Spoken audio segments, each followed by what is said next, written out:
Welcome everyone to another episode of OnForm podcast brought to you by Formfunction, hosted by Duel of Doves with Luke and Omar. And today we have the great Zen0m. I am so excited for this interview and thank you so much for being here, Zen0m. So good to have you. How you been, man? Thank you. Yeah, no, I'm really grateful that you guys invited me on. Really happy to catch up with you because I feel like I haven't talked to Luke or you, Omar, nearly enough recently. So yeah, looking forward to catching up and chatting about stuff. Thanks for having me. 100%. Thanks so much for just to echo Omar. Thank you as well for coming along. Yeah, super appreciate it. And I agree. It's been like, well, it's only been like a month, but it feels like years in this time. So definitely, definitely looking forward to catching up for sure. Yeah, and it took us a while to like lock this in. I think we had a few reschedules. So thank you so much for being flexible. I mean, you're a great guy. Anyways, you're quite compassionate and empathetic with everyone's situations. But yeah, we do thank you for being flexible. Zen0m, tell us a little bit more about you. I mean, obviously Luke and I know quite a bit about you, but to those that haven't really heard of you or people that aren't necessarily in the space that we were in, it'd be great if you can kind of just give us kind of a one-of-one intro of who Zen0m is. Yeah, of course. So I am a pixel artist on Solana that's been releasing work since around October 2021 last year. But before that, I have a background in the games industry. So I work in video games by day and kind of like make pixel art by night. And that background definitely feeds into my work. So anyone that has seen my work knows that like I'm kind of known for these really old school and nostalgic looking pixel art scenes. And I've been selling my one-of-one art, like I said, since October, but I also released a generative collection as well, like an art-focused generative collection called Zen0m, which a few people will also know me for as well. Absolutely. 100%. I mean, I love the like, ominous. A few people know yeah, you yeah, exactly. I mean, you're one of like the OGs, for lack of better terms, that's been in Solana for a while, and you've also taken a lot of people under your wing who have tried to kind of come onto the scene and almost duplicate your success, or to be shown the ropes by someone who's been around for a while. So talk us through perhaps how you got started in this space, and when did you get started? So yeah, it's a good question. Like I started out first, like most people, just minting other things, like as a collector or like a flipper, right? Not making artwork myself. That was probably like September, maybe as early as August, but probably didn't actually start minting things until around September. And I was just in it for the same reason that a lot of people were, to be honest, like seeing what I could flip to make some profit and like kind of learn a little bit more about what NFTs were. But I also kind of came into it with this curiosity for releasing my own work. So like right from before I ever minted an NFT, I always knew that I wanted to make some of my own, but I didn't know exactly what that looked like. I needed to learn more about the space. So I did that just by like immersing myself in it. And I flipped a few like 10K profile picture projects that I won't name, and then kind of started to discover the more worthwhile stuff, and that was when I discovered Skeleton Crew, which is a profile picture project focused around art and artists. I discovered their community and got to know them and the people in the Discord, and I was really excited to mint it because I felt like it was something that was really genuine. I felt like it was being run by people who genuinely wanted to make something good and like knew what they were doing and wanted to support artists. And that was like really where everything snowballed, because a lot of things happened at once there. I got to know the art scene on Solana because they airdropped pieces of art every day in October to people who held a Skeleton Crew NFT. So I was like learning about these artists, like some of the first one-of-one artists on Sol. I remember getting artwork from Pnug, from Glitchstroke, like people like that, like the real OGs, more OG than me. And I learned a little bit like like the dynamics of how that worked and like what type of artwork people were releasing and how there was editions and how there was one-of-ones and just like getting my head around all of that. And then they were advertising for people to apply to create work to be airdropped, to like collaborate with them. And I'd never made an NFT at that point. I was doing pixel art for fun, like when I finished work in the evenings, basically. And I said in their Discord, I was like, do you have to be an NFT artist to airdrop work to people? And they were like, well, technically not. I mean, just apply and see. Like, you don't have to be an established artist or anything. So I applied and sent them my Twitter profile, which had like 3 tweets or something, because I just made it for that reason. And it had like some of my early pixel art pieces on it. And they got back to me and was like, yeah, we think people will really love these little scenes that you've done, like these little, you know, little square like environments that you've done. How do you feel about making a few to airdrop to people? And I was like, absolutely like, holy crap, this is huge. Like, what? They actually said yes to me. I have to make some pixel art. So like, I remember spending that whole weekend making these pieces, and I showed them to them and they were like, yeah, nice. You know, how do you feel about animating them? And I was like, I've never animated pixel art before, but I'll give it a go. So I gave it a go and animated them, and I made a few colorways and kind of started thinking about like how many of each one do I want to drop, and like I made one colorway that was rarer than the others and stuff like that. And I was just really getting into like all those mechanics and stuff. And yeah, we airdropped them to Skeleton Crew holders and people really liked them. People that didn't get airdropped one were like wanting to buy one, and I just had this crazy feeling of like, wow, there is like this demand for my work. It's, you know, in a small pocket of a small space, like I'm not trying to like overblow that or anything, but it was something that I hadn't felt with that side of my artwork before. So that was like where it all started. From then, it's basically just been constant, non-stop, just trying to like learn, trying to get better, trying to figure out like how to do this the best I can, like what my long-term goal is. And just like literally, if I could sum it up from that day, it has just been non-stop, pretty much just like growing and evolving and meeting people and making connections. And yeah, it's been wild. So that was where it all started. That's awesome, man. I had no idea. I had an idea, like I knew about the Skeleton Crew and all that sort of stuff, but I had no idea the pixel art was just like a fun side thing outside of work. Like I always assumed that like you had been making this pixel art for years, like full time, and now it's like, oh, easy transition, like bring it across. So that was a really cool thing to learn. I never realized that. So on that nuance there, like at work, do you do like, are you a designer at work? Like what are you at work kind of thing?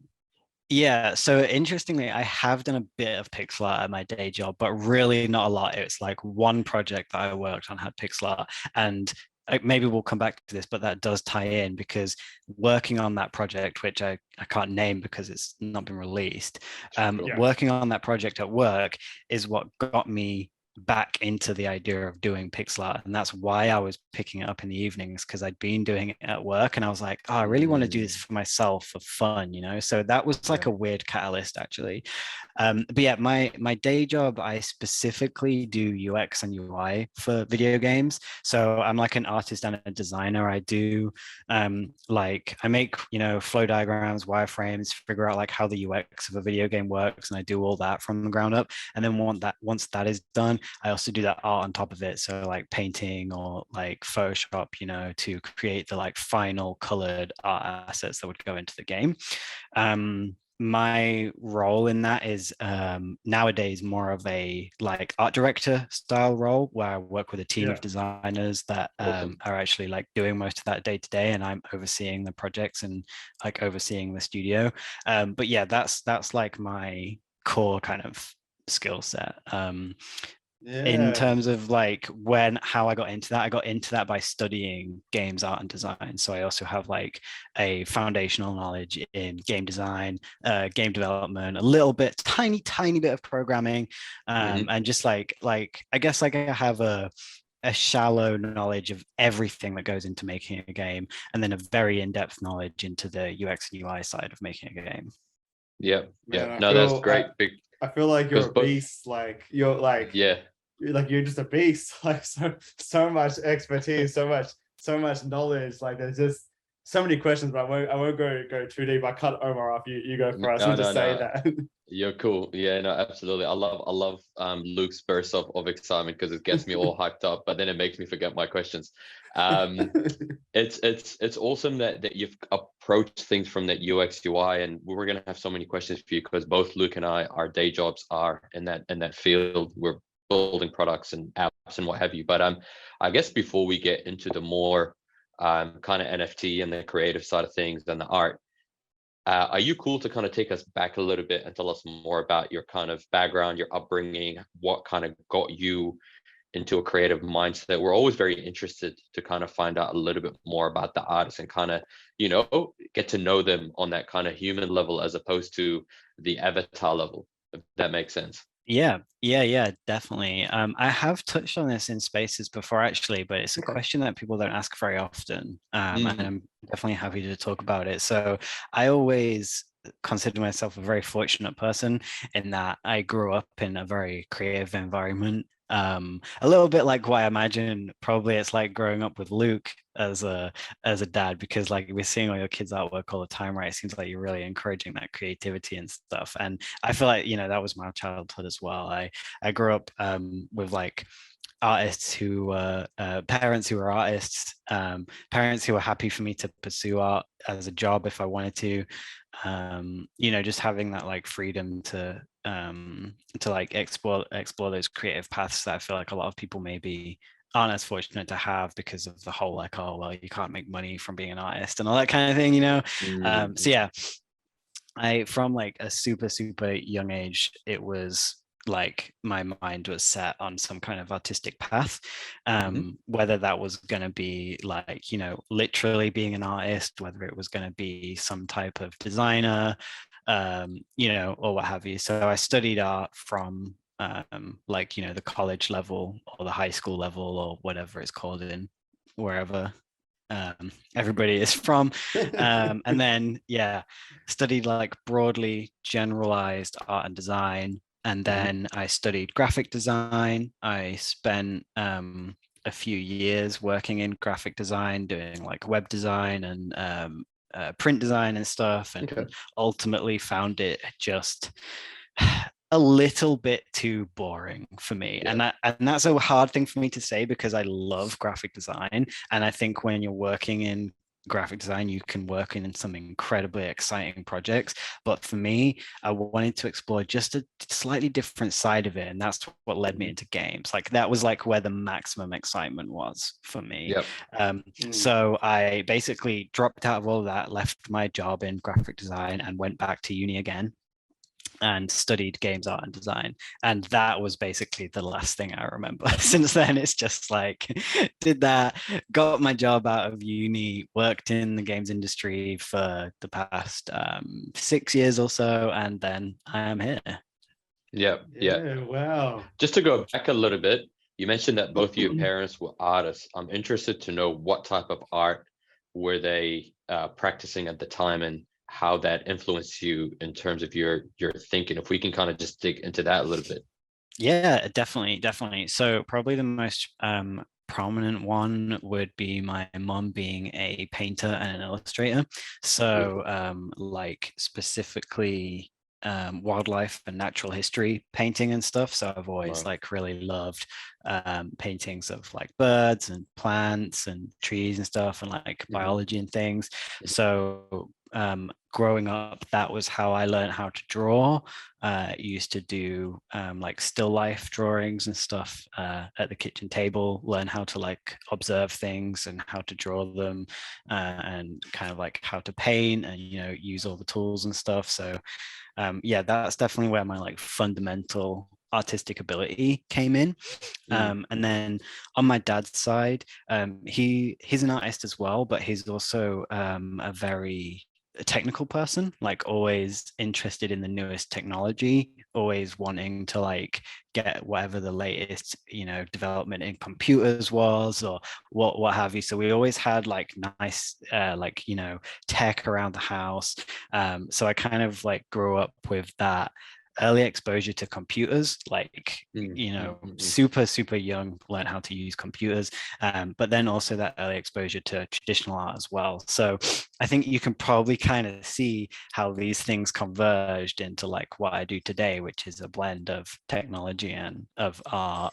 And I think that kind of like exposure to technology and openness to technology as well really helped steer me in the direction of like, hey, this NFT stuff seems kind of cool. Hey, this blockchain stuff seems kind of cool. Because like it's always been looked at from my perspective as new technology is exciting. New technology is potential. Like new technology is something that you want to play with and you want to learn about, rather than a position of like maybe fear or apprehension that like you can sometimes see in other people, right? Like the scary new stuff or new technology. Oh, I don't understand it. Oh, I don't know how to use it. You know, that kind of thing. I've always approached it with more of a like open-minded curiosity. So yeah, I can definitely, like, now that you get me talking about it, I can definitely see how those aspects of my like upbringing have really influenced like where I ended up and what I wanted to do.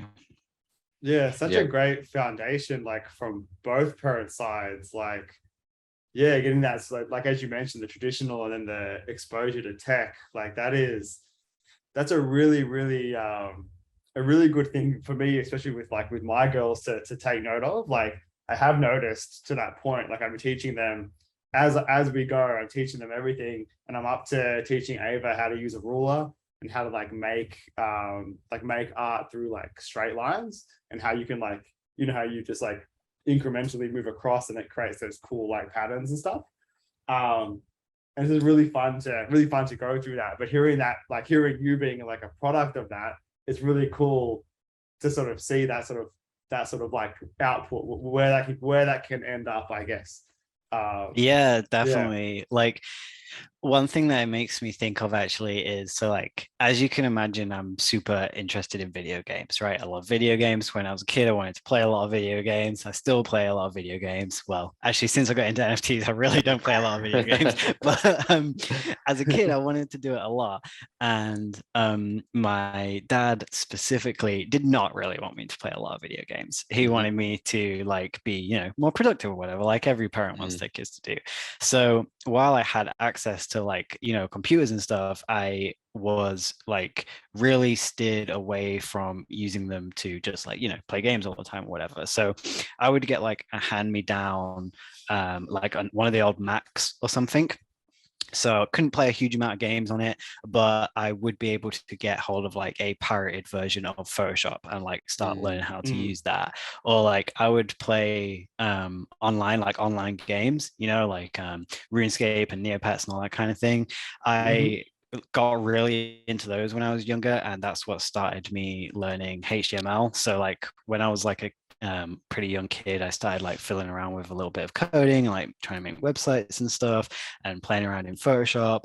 So that like gave me this super strong foundation of stuff that I think came from that place of like, all right, you can play with technology, you can spend as much time as you want on these machines, but you have to do it in like a creative way or a productive way, right? Productive way. Yeah, and at the time I was like, well, I don't want to do that all the time. I want to play I'm a games kid, and stuff. But then like I got really into it and obviously look back and feel very thankful for it. So absolutely, man. Like looking at your trajectory and hearing that story now, it everything kind of makes sense in terms of what that roadmap had been kind of designed for, and like seeing your success in the space. I guess growing up in an environment where your mom is exposing you to art, your dad is showing you that it's okay and not to be fearful of technology. That's a great marriage in terms of how to instill confidence in a kid's development, and to allow them to experiment without like having the fear of like breaking something or jumping into the unknown. So it's really cool to hear that, and I'm definitely taking a leaf out of that book with my kid. Yeah, it's really cool to hear. Do you have any siblings, or are you the only kids, you know? Yeah, no, I grew up with quite a few siblings actually. Like in our household, I had my brother and sister, but then also have like a few more kind of like half siblings as well elsewhere in the Sure. family. So yeah, I grew up with like a lot of siblings. Yeah, did they Yeah, all awesome. pursue a creative career, or?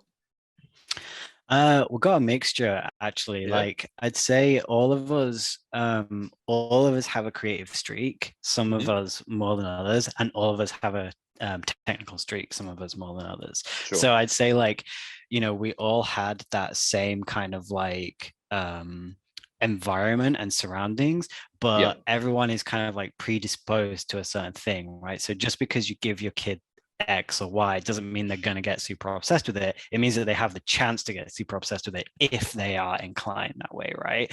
And I think that came out with me and my siblings. Like, for example, my sister is like 100% down the traditional art route, I would say. Sure. And like, also, you know, there's like journalism and writing in there as well, but like definitely less on the technical side. Whereas then there's my brother who's like a little bit less on the technical side, still very a little bit less on the creative side, sorry, still creatively talented, but definitely like more technically minded than me. And he's actually the one that got me into all this NFT stuff in the first place. So I've got him to thank for that. Yeah. So yeah, cool. I'd say we all like turned out very like similar. Like you can see that we all kind of came from this common place, but all took it in slightly our own directions depending on just who we are as individuals. Yeah. No, that's beautiful. Are you looking to flip the script on your parents and get them into the NFT space now that you're kind of like probably have a bit more expertise than they do in terms of art and technology? Oh yeah, definitely. Like I don't even have to try that already. They're like already into it. The main thing that I want to do is actually convince them to release actual artwork of their own. But they are very invested in my journey in NFTs and very like kind of you know, like interested in it, like curious about it, supportive of it, you know, maybe not completely understanding of it, but you know, they want to be. They're not like, whoa, stop playing around with this magic internet money, it's a scam and all that kind of thing. Like I don't get that. I get a lot of positivity. So yeah, and I think that like Solana could really use more talented traditional artists, like more traditional painters and that kind of thing. So I would love to see more of my family bring some of their creativity to the blockchain too. Yeah, definitely. Imagine you all just taking that on Formfunction, that like first 6 spots. That would be the family takeover. I can see that happening as well. That would be awesome. Definitely. Yeah. Zeno, take us through kind of the things that made you kind of I guess cement your place in the NFT world. You spoke a little bit about pixel art and how that kind of grabbed your interest, but what was that moment where when you noticed or realized that, yep, this is my area, this is my domain, this is what I'm going to own in this kind of ecosystem? Do you have a recollection of that moment? Yeah, that's a difficult question. I guess like it must have happened pretty early on, to be honest, for me. Because, you know, if you look back at the first stuff that I did, those Solana Crew airdrops I mentioned, they look like the stuff I'm doing now. Sure. I didn't do like a huge amount of like I haven't gone through a lot of phases of experimentation. Like I feel like I was kind of doing that, like that's all under the iceberg, right? And then I got here with the thing that was working. So I think that like probably Skeleton Crew initially looking at my artwork and pointing at those pieces and saying, these people will like these, I feel like that was actually a really big moment, because I showed them some other stuff as well that I wanted to do for the airdrops that they weren't so fussed about. They went on my Twitter and they said, no, this, people will like this. So that was definitely a moment where I kind of realized, like, oh, really? You think people will like that? Okay. And then I ran with it, and hey, look, people really did like it. So from that point on, I kind of just went with it and I evolved on top of it. You know, I improved my animation. I started playing with audio as well. I changed the format. I like tried more profile picture focused stuff, like with the monster friends.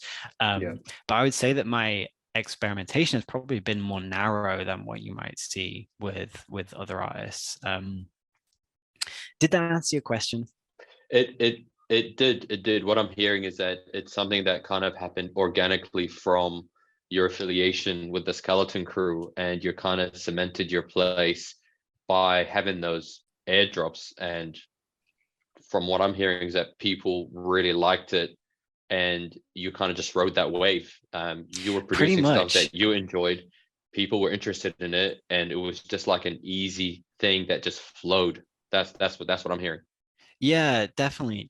And I think that, like, you know, the stuff that I just landed with out of the gate was already something that you couldn't buy anywhere else. Like, nobody else was making art that looks like that, and I guess still isn't making art that looks like that on Solana, at least. So I guess, like, yeah, I found that angle and decided to run with it. And I think that's a really important thing to do. Like, I don't think that, like, you know, every piece of work has to be the most original thing ever, because we all draw from our inspirations. Everything is derivative of something, like, and nothing is truly unique. But having something that as a whole stands out and feels different is going to take you so far, because it makes people stop and look at it and actually give a shit about it, versus being like, oh yeah, that's nice, you know, but I've seen it kind of, you know, I've seen it a little bit here and I've seen a little bit there, but it's nice. It's the difference between that and, like, wow, this really stands out to me, and, like, if I want to collect that, I have to collect it from this artist because they're the master of it. They're the only person that's doing it. I mean, I think you're also, like, in the thought of it happening organically and flowing easily. And I know there's a lot of work that happens behind that, but it's kind of cool to see the progression happening in real time. So, like, the brand has been growing and progressing in real time. And as you say, adding in animation, improving animation, adding in music, having the PFP side, and I just started, like, expanding that out. So it's really cool to sort of see all that happening in real time, but then see how it's all still staying true to that original style, even though it's been evolving. Like, I literally put it together a gallery yesterday, and one of the first pieces, one of your first pieces that I bought, it's like timeless, I guess. It's like still can compete with your later stuff, I feel.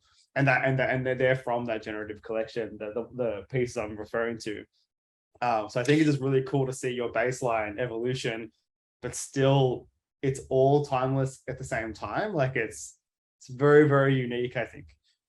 Yeah, thank you. No, that's really cool to hear. I think definitely in my case it is like that. It is like all of my work comes from this one root, and it is all grounded in that root, but over time it has evolved, because, you know, you don't want to be stagnant, you don't want to stay exactly the same, you want to grow, and you need to build, and you need to keep it fresh and keep it interesting. But at the same time, yeah, you can look at one piece of my work from October and one piece of my work from now and know that they were both made by me. And I think that has worked really well for me, because it has created, like, this, I guess, iconic or recognizable brand around my work, where somebody can see it and they know who it is. And I think as an artist, that can be a really powerful asset to have on your side. I don't want to make people think that, like, all of their artwork has to be the same and they're not allowed to experiment. Like, that's not true at all. But you know, having, like, a common thread, or just finding that thing that you can be known for, I think is, you know, can be a really important thing to figure out as an artist. Yeah, wild. It's wild when you throw that month out, October. Like, you forget it hasn't even been a year. Like, yeah, it sounds crazy, right? It's like when you talk Yeah. about traditional artists, it's like, oh, this is their work from that decade and this is their work from that decade. But we're talking about a span of like 8 months. It's Definitely. ridiculous. I have a Comment, question, just while we're on this part. I have a go on. question about, I guess, a few layers deeper. Like in a lot of spaces and all that sort of stuff, people tend to ask questions around, like, how do you sell? How do you, increase your followership, all that sort of stuff. But I'm wondering a few layers deeper than that in terms of, like, how do you manage all the hidden stuff that doesn't really get shown in terms of, like, the community sort of management, like keeping things up to date, getting the artwork done, outreaching, and like keeping your reach, keeping your hype, and all of those things. Like, can you talk us through, like, I guess, like, how you manage all of that stuff, including having a 9 to 5, and sort of, like, maintain your sort of mental state? Yeah, good question. Maintain my mental state. I'm not sure if I've managed to do that or not.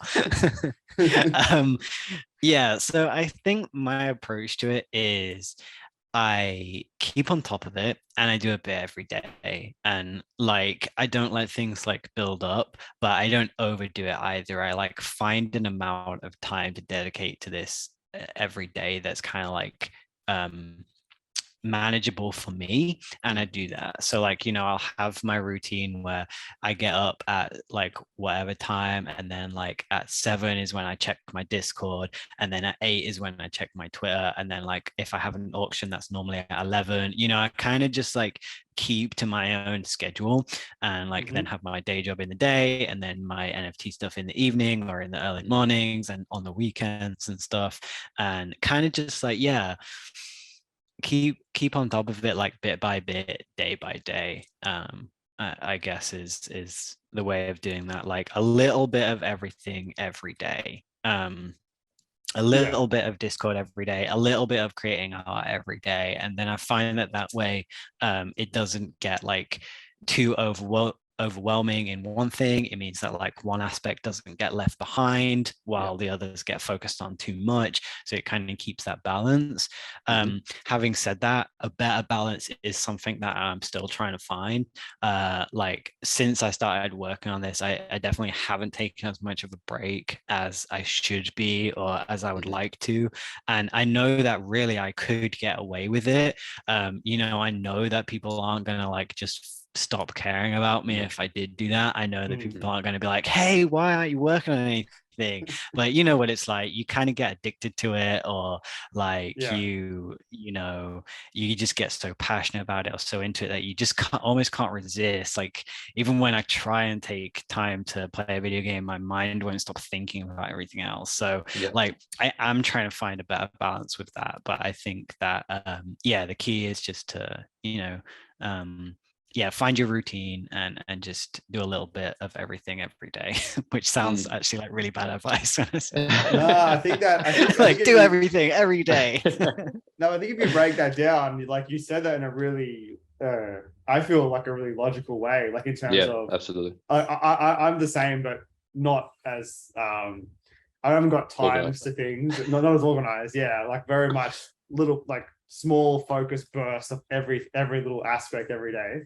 But I like how you sort of framed it into like 7 a.m. this, 8 a.m. this, generally auctions at this time. Like, I think that's a really, really good bit of advice. And I love the thought of not dedicating to one of the elements of like this game, I guess, for a whole day, like splitting it out, and really, really sort of like dividing it down in that kind of way.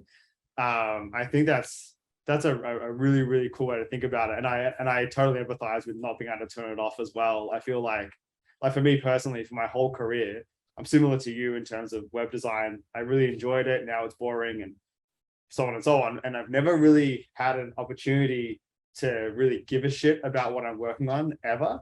And finally, in this Web3 space, it's like, I give a shit about Milktoast, Duel of Doves, Esther, like I care. And like, it's really interesting to like be able to produce at this level, but also have this passion and care behind it, like that I actually care. Like, it's really hard to take a break when you have that, because it's this thing that you just don't want to stop. Like, I'm the same as you. I play a game and I'm like, I could be making something right now. Why am I playing this game? Yeah.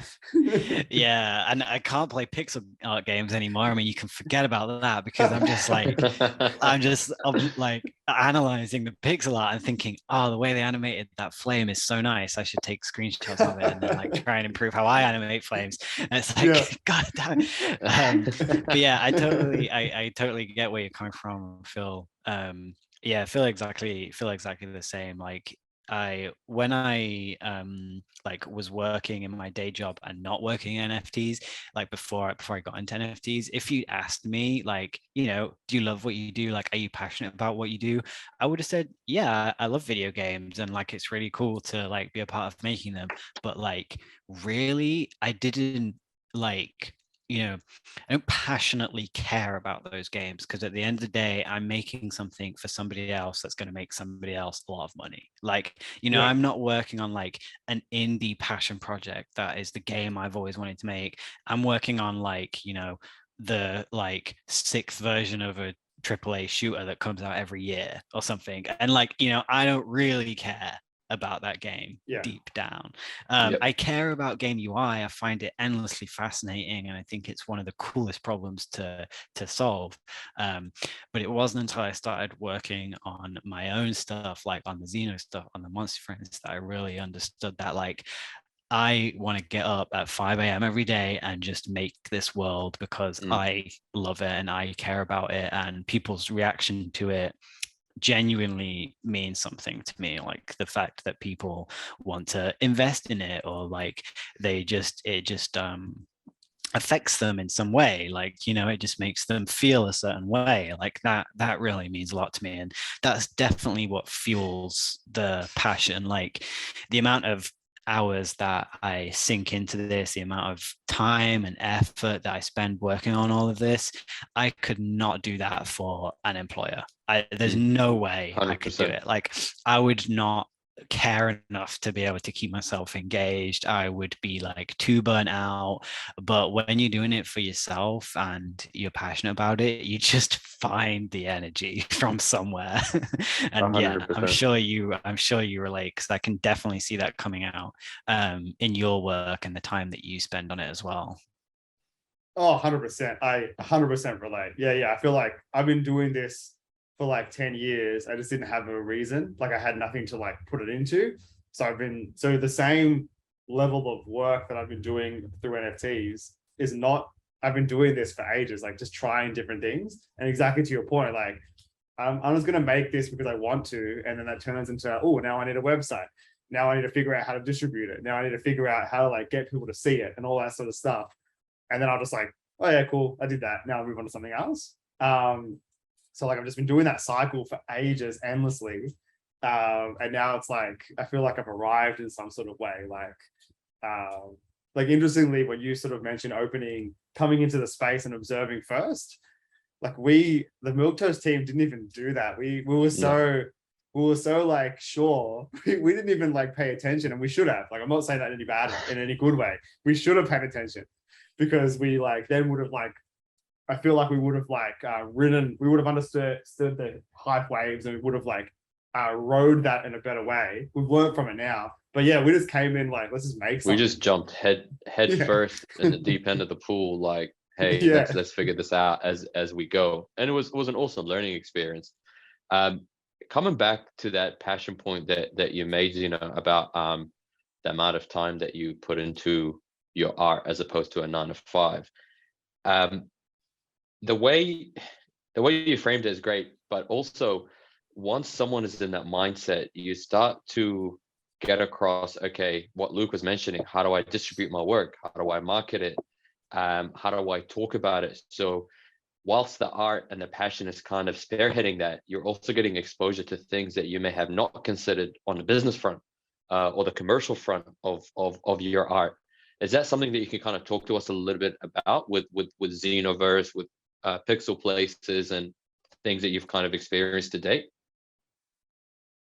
Yeah, definitely. So you mean kind of like how I figured out the sides of the art that, like, you know, most artists might not have experience in, like how to market things for yourself and stuff? Yeah, I mean, things that you started to perhaps think about to say, well, actually, I've created this thing. How am I going to present it to the world? How am I going to talk about it? How am I going to sell it? You know, just these things that you kind of just tumble on because you need to make a name for yourself in this space, and you know, show that you know you're still around and you're consistent. Yeah, definitely. And I think that is like a case of coming into it, figuring it out as I go along, observing what other people are doing, which wasn't super useful because there wasn't really a lot of people doing it back when I first started anyway. So I think we were all kind of in the same boat of trying to figure it out at the same time. And yeah, I just think like everything in life is just a constant learning process. Like you do something, you evaluate it, you iterate, you evaluate it, you know, like you're just going through this loop of seeing what works, improving on it, seeing if that worked a little bit better, improving on a little bit more. So I'd say it's been like a iterative learning experience for me. I definitely made a lot of mistakes when I was first starting out, and now I'm like improving on those and like kind of honing my ability to do this kind of thing. I will say that like, you know, and you've probably found this as well, there's a lot of transferable skills that you maybe didn't realize you had, like, especially I think if you have a background in something like UX or UI. So you already have this understanding of psychology, you have this understanding of how people react to things, you know how to sell ideas, you know what kind of things resonate with people, you know how to get people's attention, you know how to keep their attention, you know how to make them see something the way that you want them to see it. Like all of these things feed into marketing and sales and stuff. So I think having those skills helped me out.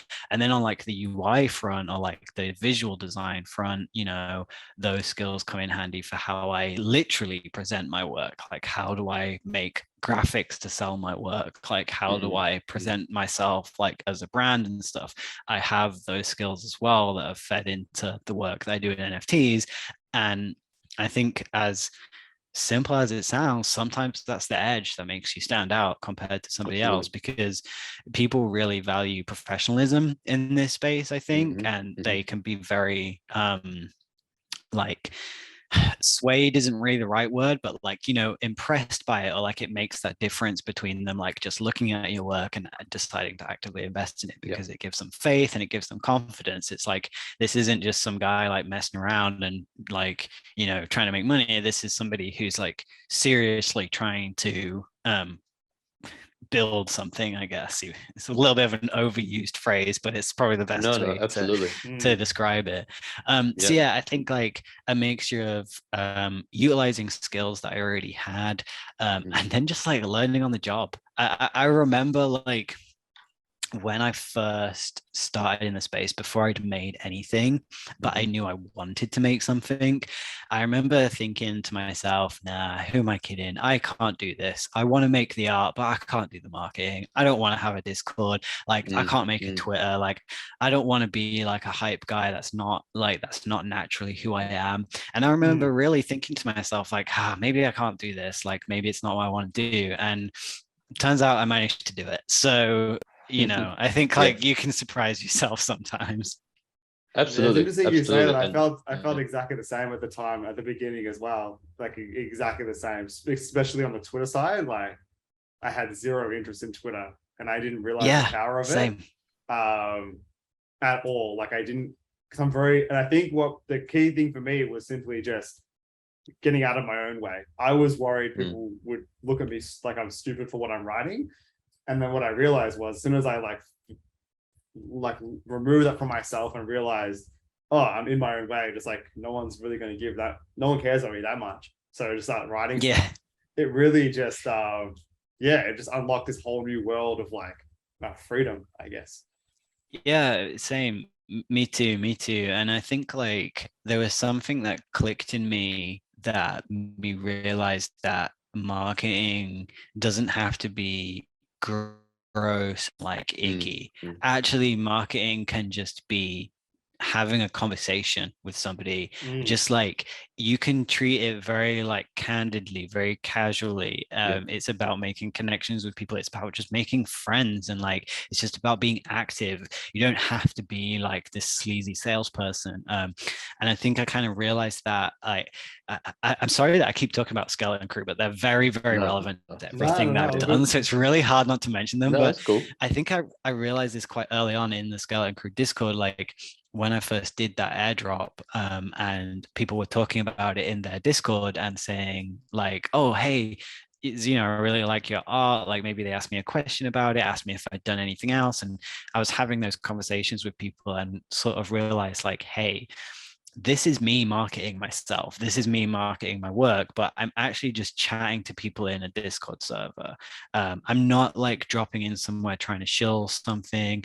I'm not trying to like intentionally build loads of hype around an idea. I'm literally just like connecting people to me and my work in like a very organic way. And like immersing myself in communities that already exist, like leveraging that community of the Skeleton Crew and bleeding a little bit into what would then become my own community. So yeah, I think I realized that, hey, you know what, this marketing thing isn't as bad as you think it is. And also you can be quite good at it if you just lean into your natural skills. Like my natural skills, I would say, is not in like sales and marketing and stuff like that. But maybe it is in like, I don't know, talking to like people about art or something, or like talking to people about things they're passionate about, or like helping people. I've always really loved talking to people about like design and teaching them about design. Like I like doing guest lectures at universities. I like doing like what do you call it, like going to a university and doing like portfolio reviews of students' works, giving them feedback on like their games that they're working on. So I've always really liked doing that kind of thing. And so I've done like bits of that here and there as well. Like if I see people asking questions, like having conversations about them and trying to teach them a little bit about what I've learned, and maybe that will help them out. Or if I see people saying like, oh, I want to try pixelart, it's like, yeah, I'll have a conversation with you about that. And, I think that like all those things that you like to do naturally can all feed into building your presence in the space. Like, so you can like start with who you are and build on top of that. Yeah, and it's really interesting you mentioned that, like being yourself will organically become your brand. And when Zeno's name comes up, it's always like, oh, that guy is so helpful. Oh, he's full of knowledge, So I think you've also, by default, have kind of created this name for yourself in the ecosystem and amongst us artists, that we can come to you and your DMs are open. You may be busy and not answer straight away, but you will get to it and you will provide a response that has substance, that has thought, as opposed to just like, I'm just gonna quickly just say yes or no or whatever. So it's really cool to kind of come across people like that who have made it, because you have made it, and you give yourself your flowers. And to still remain humble, grounded, and genuine, because in real world it's hard to find that type of people. They're rare to come by, and I think people are already skeptical of the space that we're in. But then to come here and then come across someone like you is just so gratifying and contagious. You just want to talk to that person and be around them and kind of shadow them and stuff like that. So coming back to the entire branding thing, I think you have probably one of the best case studies to present in the one of one art scene here in Solana. And now that I'm thinking about it, Luke, perhaps we should talk offline to see how we can like write a case study about Zeno. Duel of Doves. Definitely 100%. But I think what I'm hearing, we've heard a lot of stuff, but like the essence of it, I think, is also that longevity in being yourself. Like I don't identify as a marketer or a salesperson or anything by any means, but I know that when I'm energized and when I feel the passion like running through me, like I know that my enthusiasm helps get me there. And like that's just me being me in those moments. So I think you're totally right. I love that thought of like removing all the other stuff and just like staying true to yourself in order to sort of like build your brand. And I do wonder, will that give us that longevity, because we're not trying to sell something, we're just being ourselves. And you're not going to stop being yourself. You don't want to stop being yourself, so why would you stop? Like it's just going to keep going. Exactly. I think it's the most sustainable marketing plan that an artist can have, because it's probably the only way that you're not going to go insane or feel like you're selling your soul, or like selling out or whatever, right? Yeah. So definitely coming back into the space that we're in, we've spoken about a lot of cool stuff, and thank you so much for being open and sharing that. Talk us through what you've got going on at the moment on your plate, because there's a Pixel Places, there's a Xenoverse, there's affiliations with LeDao and the URS and things like that. So kind of talk us through what you've got going on at the moment within the space. Yeah, a lot, too much, I would say. To sum it up, I'd say too much. I can see, yeah, for sure. So I guess like broadly, you could split things into two. You've got my one-of-one stuff, and then you've got the Xenoverse. And the Xenoverse is like the generative project that, it's all minted, it's all sold out, but there's a community around it that I want to look after and I want to build upon. So on the one-of-one side, I have my Monster Friends project that's still ongoing, and I have my Zen0ms project that's still ongoing, and Pixel Places too. I will eventually come back to. I have a couple more pieces to put out before that one's closed. So they're kind of like my one-of-one projects, which I guess seems like a lot when you list it out, but they all really have their own unique angle that I think kind of justifies them all existing. The Monster Friends are profile pictures, the Zen0ms are audiovisual collabs, Pixel Places is just my most pure one-of-one, like, nothing else, pieces that started it all. So that's what I've got going on the one-of-one front. And then on the Xenoverse, or I guess like also the greater like Xeno brand side of things, I'm very, very close to releasing my website. That's one of the things that's been sucking up a lot of my time lately and a lot of my energy lately. And my website is going to be a place that collects everything centrally. Eventually, this is what it's going to be. Kind of collects everything centrally, a place where you can go to like learn about the projects that I've released, about what I've got coming up, and more importantly, buy merchandise to show off your like Xenoverse pieces IRL and stuff. I've been working on a merch shop where people can connect their wallets, see which Xenoverse pieces they have in their wallets, and directly order prints of those pieces, paying through their wallet as well. Like That's really, cool. Really trying to go like all the way. This is Web3. We don't do things Web2 here. I'm trying to think about like, what does this look like in the NFT space? What does buying merch look like with your Phantom wallet or whatever? So that's an exciting thing I have coming up. I've got some goodies for Xenoverse holders lined up there as well. Like if you hold a piece, you can connect your wallet and get yourself a free t-shirt, stuff like that. Just like I'm always looking for ways of like, how can I give back to these people who like minted Xenoverse and still hold on to it, or bought a Xenoverse the other day? Like, how can I say thanks to these guys? That's something that I'm always thinking about. And I've also been, working on other merch that you might have seen me tease. I've got like a really nice embroidered cap that I'm very excited to let people get their hands on. Desk mats is the big one for me. A lot of people got very excited about the desk mats. Just another way of like thinking, how does my work belong in the real world? Like, where does it belong? Thinking beyond the t-shirts and the prints and stuff, and the desk mats was just the obvious choice for the gaming. So yeah, the merchandise, like that's a real big thing for me, just trying to extend beyond the blockchain and trying to make my work bigger than just what's on the screen. And I also have a few other fun things lined up for the website that I won't spoil too much, but like, some fun and games, I guess we'll say.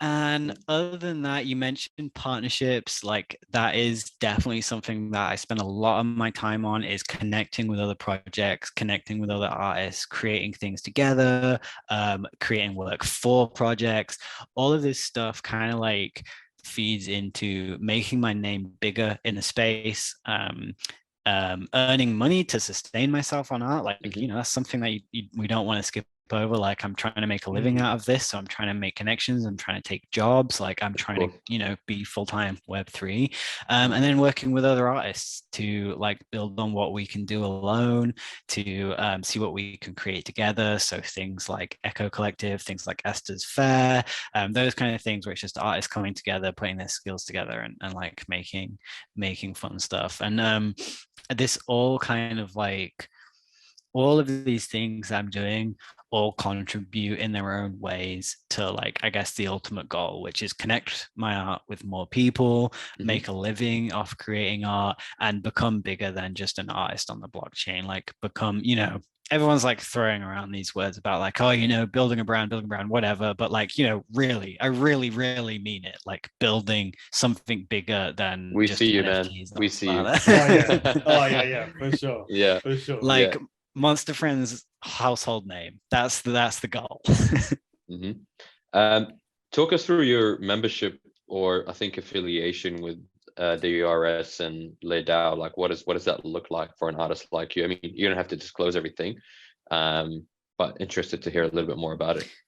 Yeah, of course. Good question. So I'll start with URS. So the URS is a collective of artists, which I joined quite a while ago now. I can't remember exactly when, but it's basically a bunch of very talented artists coming together and creating work for, well, the first project was the URS Crowns, and that was a I guess you call it a PFP project. I don't know, like a generative art project, but it was kind of like hand-on at the same time, where we all created components of a crown, so like a crown and a background, and then mix them up and release them in a large collection. If you minted one, or if you bought one, or if you just whatever held one in your wallet, every month you would get airdropped a piece of art from one of the URS artists randomly. So the way it works is the original artists that were part of the group kind of agreed to do 7 months, I think it is, of art for these drops, each based on a prompt that is given by the URS to kind of keep the common thread between them. So the first, they're all based on the first line of particular pieces of literature. So the first one was in the beginning from the Bible. And everybody would do their own interpretation of in the beginning, in whatever their style is, put all those pieces into a pool, and then drop them to holders of the crowns that month. So they would be like, it would be, make sure I get this right. So I think it was 10 editions of, was it 7? I can't remember how many people, but basically like each artist would have like 10 pieces that month. So what it means for me to be involved in that is to have this connection with all of these other artists, have place to discuss with them and talk to them and expose them to my work and become exposed to their work and everything. And then in practical sense, it means working on these briefs each month and putting something out each month for that, which is really fun actually, because it's a nice chance to do something different, or to like experiment a little bit, because it's not part of like one big cohesive series. There's no rules on like what I can create. Technically, I don't even have to create pixel art for it. I can make whatever I want. Exactly. Yeah. So I really like using those as a chance to just, I guess, like do a bit of a heat check on stuff. Like I'll try a slightly different style of pixel art, or like I'll do something more abstract, or I'll do something more minimalist or more complicated, and kind of just see how people react to it. And also become kind of like find new members of the audience, I guess, because people that hold a crown might not know who I am, but they might get airdropped a piece of my work and kind of like, oh, hey, who's this, guy? This is cool. Let me check it out. So yeah, that's a lot of fun. That's a really cool concept. Yeah. The URS, obviously they're a household name. You see a lot of artists, you see a lot of affiliation, but I never knew personally what they were kind of doing in the space. They were just doing a lot of cool stuff, and a lot of people have them listed in their bio. So yeah, thanks for breaking that down for us. sounds like an awesome thing to be a part of.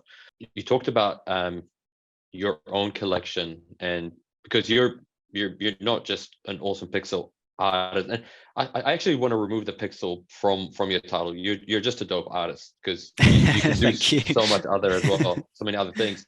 But to talk about your personal collection, and we can see it publicly, obviously. What makes you collect those pieces? What I guess what I'm trying to say is, what does Zeno look for in art? And I know it's a very subjective question, but like, what tickles your thing to go, oh, actually, yeah, that's a dope piece. I want to, go ahead and bid on that. What gets your juices flowing?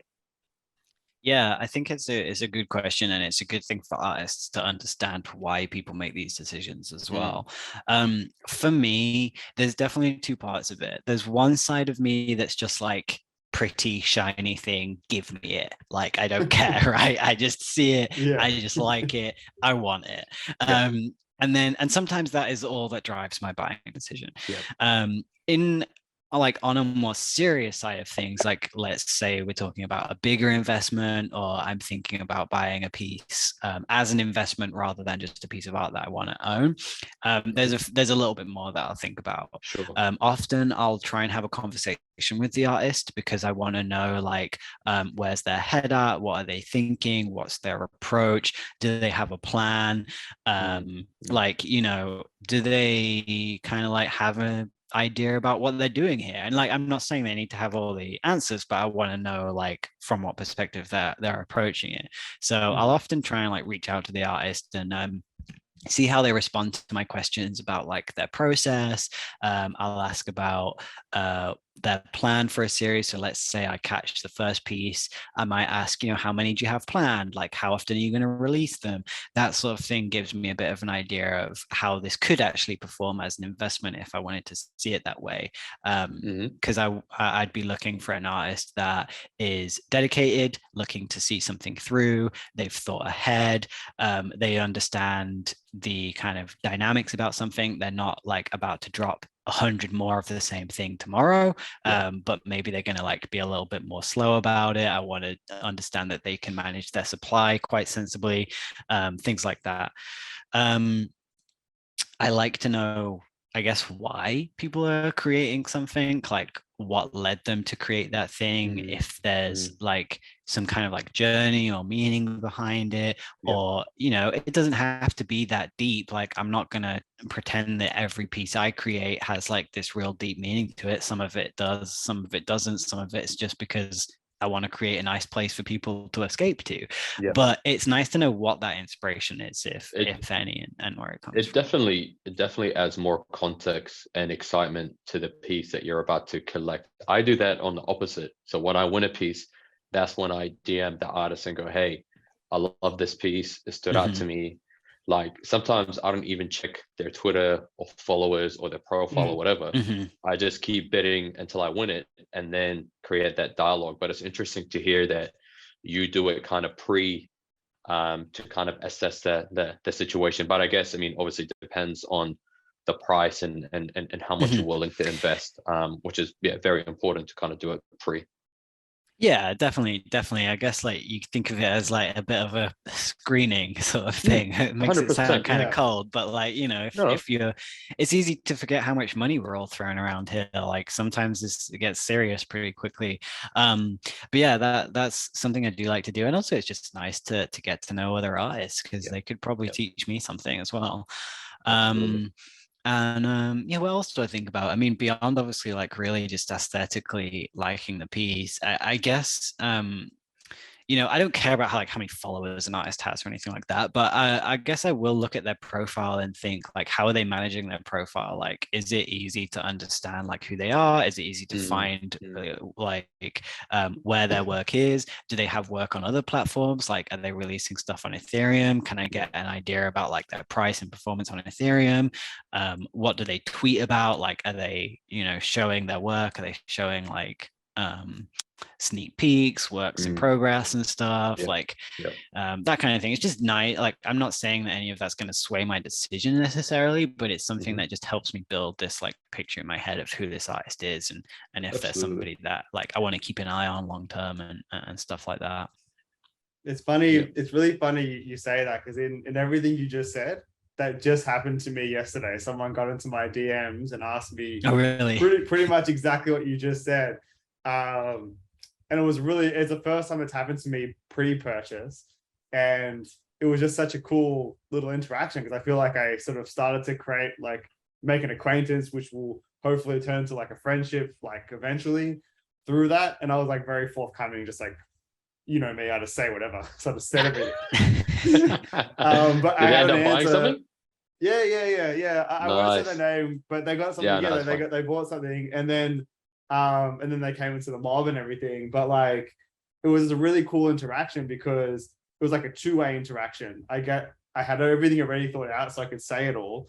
But at the same time, as I was saying it, they sort of sparked an idea, which turned into like a thing that I posed to the mob. And the mob was down with it. It's like, yeah, cool. I'm going to do that. Like, to your organic sort of notes earlier, like sometimes it's that organic.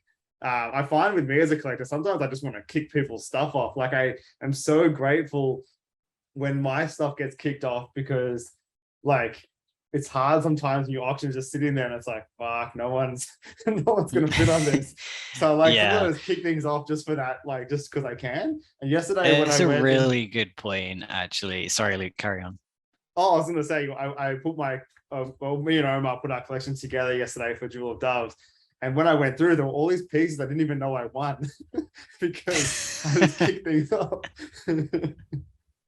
No, I mean, I don't want to forget about that angle of things. Like, another reason why I bid on something, could just purely be because, hey, that's my friend, or that's someone that supported me, and like, I want to show my support from them. And if I win this piece, great, I like it. And if someone outbids me, fine, but I got things started. Those pieces where you just want to like help out and spread the love a bit. And I guess like, one way you could think of this as well is if you're out there bidding on these pieces, people are going to see your name cropping up, and they're going to start like getting in their head like who you are, and they're like, oh, I've seen that guy around before, like I might check their stuff out. So in a weird way, it's kind of going to help your marketing too. I'm not saying that you should go out. I'm not saying you should go out and do it, especially because of that, right? You should be genuine in why you're doing things, but it's not going to hurt. Oh, sometimes 100%. It's even a flex as well. It's just to kind of get amongst the big collectors, just to go, hey, look, what the hell is this artist doing amongst like this bidding war here? You know, it's just to be seen. And these are all good strategies for people to have. There's no shame in that, for sure. I do that. Definitely. I do that for sure. I see a few people in the bidders list who are like big hitters, and I'm like, yeah, I got some money. I'll flex today.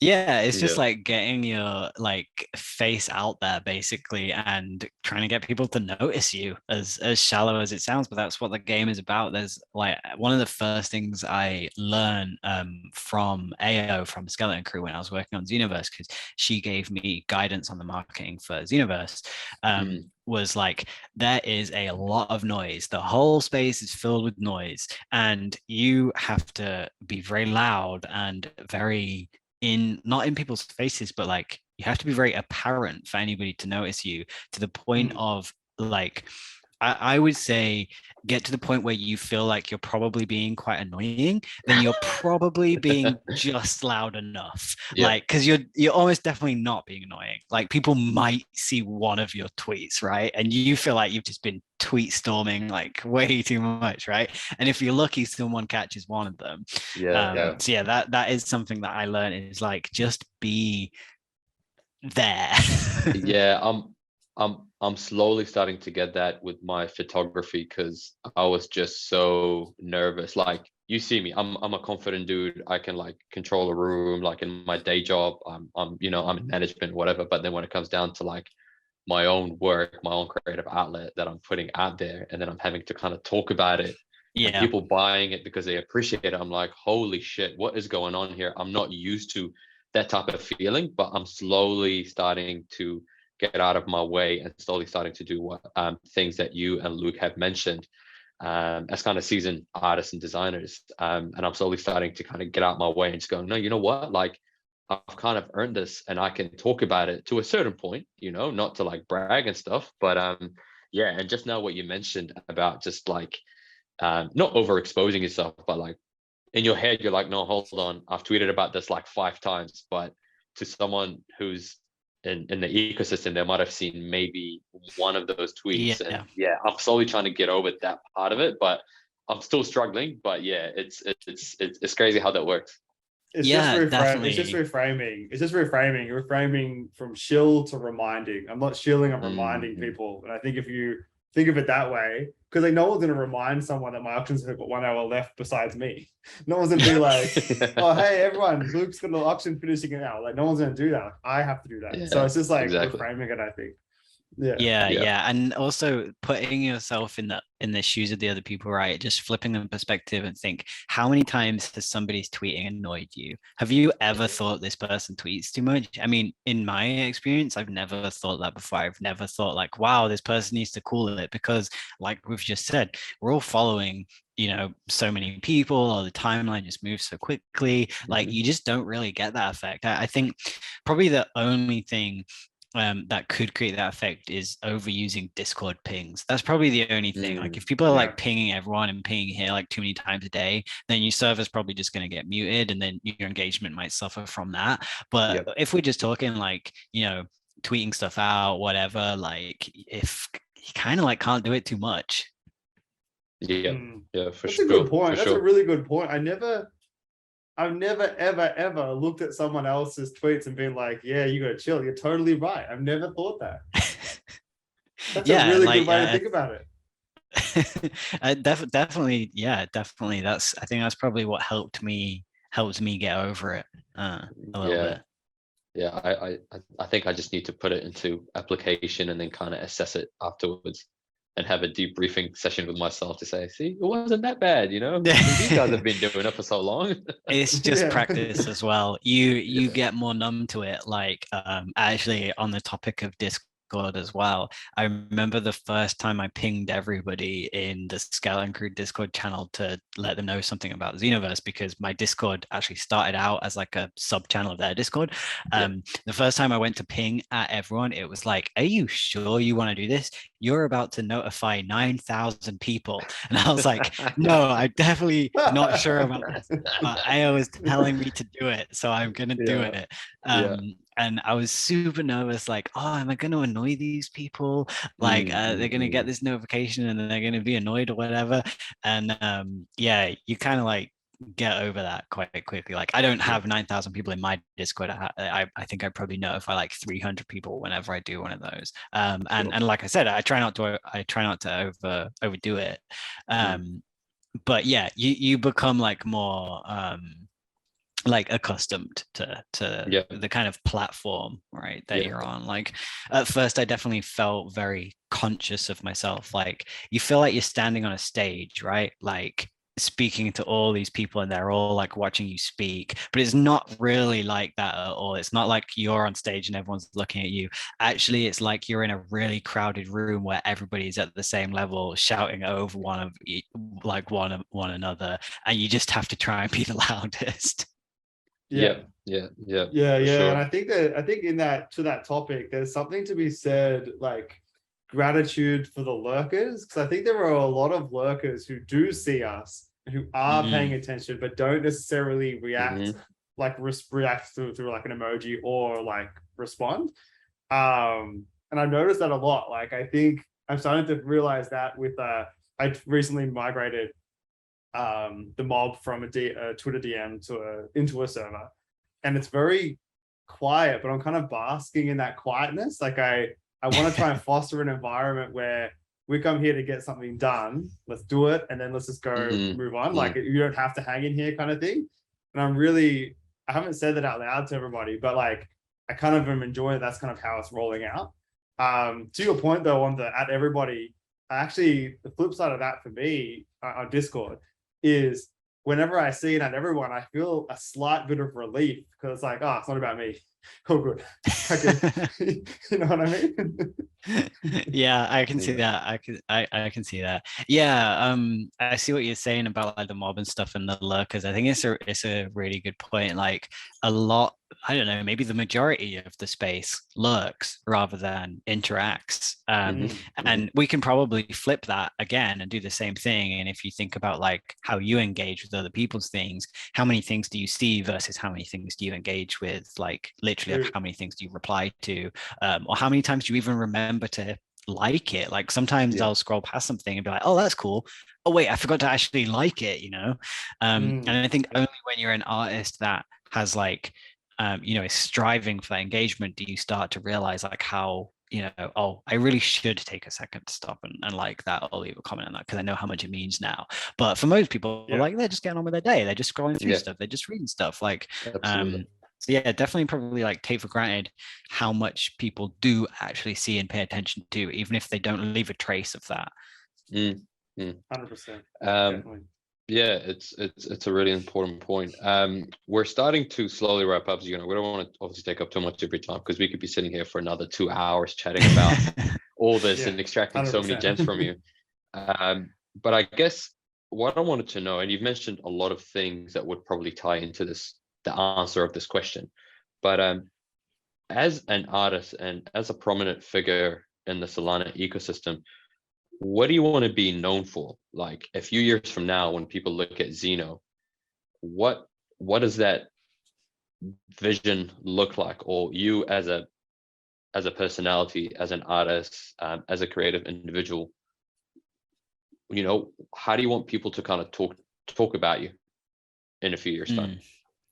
Oh, that is a big question. It's a bit of a loaded question too, so I'm gonna try not to think about it too much and just like go with what my like instinct says, right? Like the first thing that comes to mind is meaningful storytelling. I want people to think about stories that I've created and like hold on to them and like derive meaning from them in the same way that I might play a particular game that really sticks with me. You know, like I'll finish a game and be like, wow, I will never forget that feeling of playing that game or the story or the message that game has. So like leaving a lasting impact on somebody through art, I think is something that as artists, we all really long to be able to do, to have that emotional impact on people.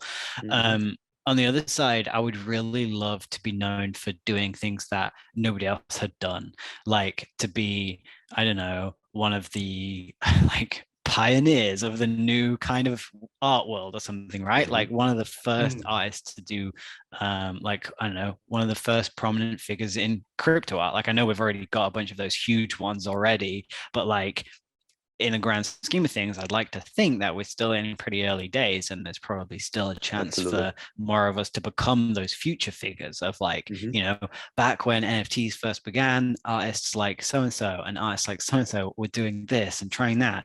You know, I'd love to be one of those people that did those things and experimented with those things and like paved the way for like this new world in art that like we're finding ourselves in. One thing that I would really hope to be able to say is that I made one of the first blockchain games that was actually good. That's probably like one of my big goals. I want people to be like, hey, this game is about NFTs and it's not terrible. Like I would like to do that. Yeah, I don't know. That's the first thing that comes to mind. Maybe that's not cool, man. Like, I don't know. I can definitely see all of that in your, like, even like you already mentioned in this recording, like talking about, you know, buying your merch through Sol and through your wallet. I can definitely see in the future when that NFT documentary comes out, like you'll be one of the people in there being interviewed, like 100%. For sure. And in terms of the game, like I have no doubt your game is going to be the game. But you know, like even if I do these things just in my own small way, right? Like I don't want to sound like I'm being really full of myself. I'm not trying to be the best in the world or anything. But even if just in my own small pocket of this ecosystem, I do something new, then I think that would be really gratifying for me.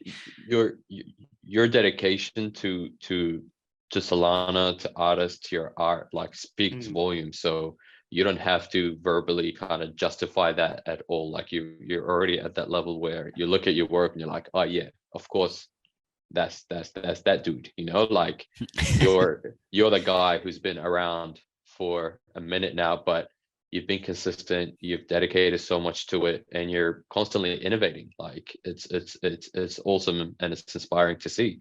And on that note, if anyone's looking to kind of come into their space, well, at the moment as we speak, the market is not performing as well, but let's not let that kind of dampen things. But if someone was kind of wanting to come into the space as a one-of-one artist, what advice would you give them?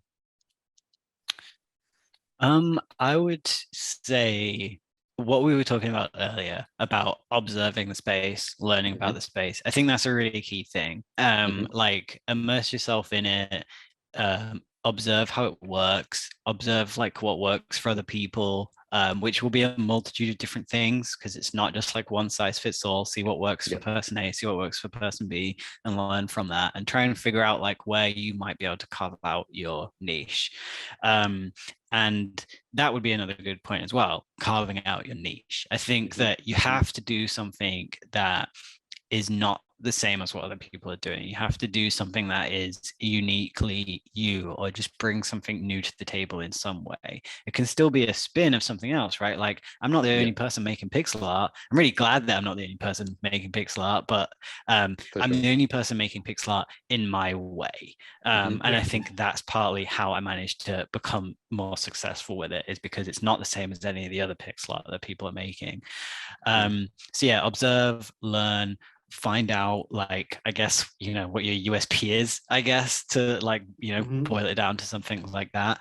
And just keep at it, like stay consistent, stay active, take breaks when you need to, but it takes persistence. Like it's not just like you can dip in and just make it or not. You have to just like keep like working away at it and keep chipping away at it. Even though like when I first dropped my work, it was already received like well, like kind of the first thing I dropped was received well. It's not like I know, it's not like I just did one thing and then that was it, I'd done it. It was like I did something, I saw something in it, I grabbed it, and then I like ran with it and worked hard to turn that into something, if that makes sense. Like there's always an unimaginable amount of grind behind every overnight success that you might not see. So don't let that like dissuade you if you don't find that success on day one. Like it's there, you just got to find it, and you just got to keep working to chip away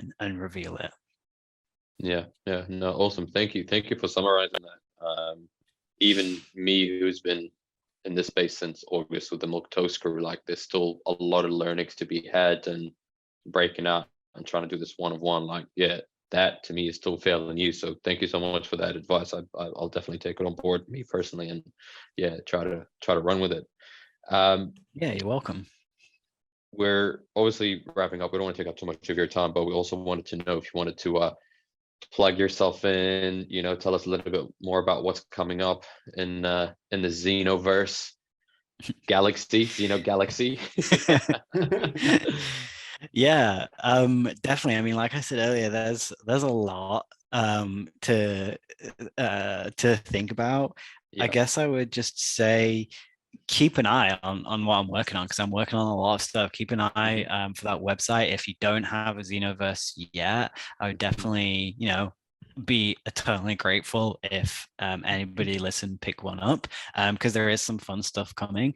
In terms of my one-of-one releases, keep an eye out for the next Monster Friends, because that's going to be the next auction that I'll have. I'm not sure when this will go live, but as I speak now, it's going to be like next week. And I'm also working on some stuff with a project called Cursed Mics right now. I've got a little, like, it's kind of like a little Xenoverse spin-off called Cursed Depths, when I'm trying out some fun stuff. Basically, you get these booster packs of little pieces, and if you win them through an auction or through a raffle or through some of the competitions that I'm holding, you get 3 random pieces that you can mix up to like trade, buy, sell, whatever, and then you can piece them together to make unique banners. So take a look at that, because I'm really proud of like what I've done with it. And I think yeah, it's just another one of those little like ways to have a bit of fun when the market might be in a bad place or people might be feeling a little bit down. It's like I'm just trying to, you know, keep things playful. Awesome, man. Awesome. Definitely, that's amazing. I love that thought as well. Keeping things playful as well in this downtime. Yeah, I completely agree. Like, because we're here. Well, from my perspective, and I think for you as well, like we're here to play. Earning money is a byproduct of the play that we put in. So similar it's with the cherry on top.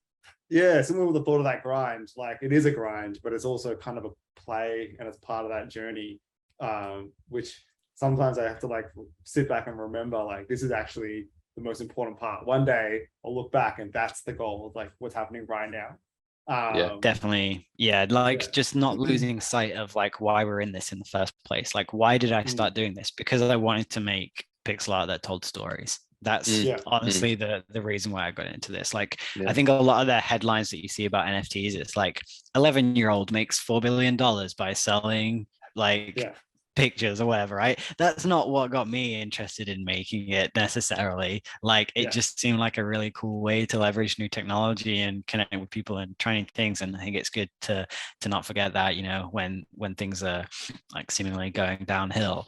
And I guess on that note, it is still maybe that's some good advice for artists is you know, plan appropriately, manage your risks, take profits. I feel like maybe people don't do that enough in the space. Like nothing I'm saying here is financial advice, but I've definitely seen a lot of people learn that the hard way, you know, like if you make a sale, get some of it into your bank account, or at least into some kind of like, you know, stable currency that's not volatile. Take profits when you can, and then reinvest into other art with what you can afford to.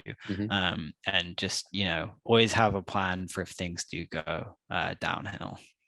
No, we're definitely privileged to be in the space to create and potentially make that our kind of long-term play to earn our living from. So it's definitely a place of privilege that we're in.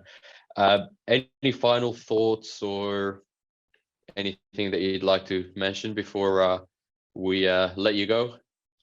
No, not particularly. Just like really glad to chat with you guys. I could definitely chat to you for a couple more hours if we had it. It's always a pleasure to catch up with you guys. And thank you so much for all the kind words. I feel like everyone in this space is just way too nice to me all the time, and I really don't take it lightly. It really, really means a lot to me. I'm honestly just super grateful. And if anybody is listening to this and they're interested in getting into art themselves or putting themselves out there, like I always say, my inbox is open. Sometimes I'm pretty bad at getting to it, but I really do try my best, so don't hesitate to drop me a message.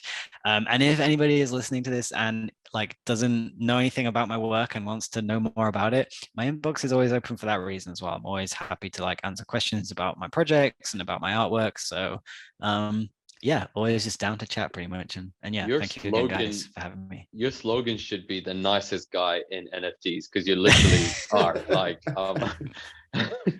like this is what I'm saying. Like, you guys are too nice to me. But it's only reciprocated, right? Like you like you put out what you want to get back, and you've nailed that formula. Thank you. Yeah. Thank you so much, man. We really appreciate your time. This has been a dope conversation. We can't wait to get it out there in the space and to have other collectors and your other art colleagues to kind of have a listen to it, and even people that aren't into NFTs, they're definitely going to learn so much from this. So thank you so much for your time, and we really appreciate it. Yeah, awesome. Thank you guys, and enjoy the rest of your day. Awesome. Yeah, definitely. Thank you so much.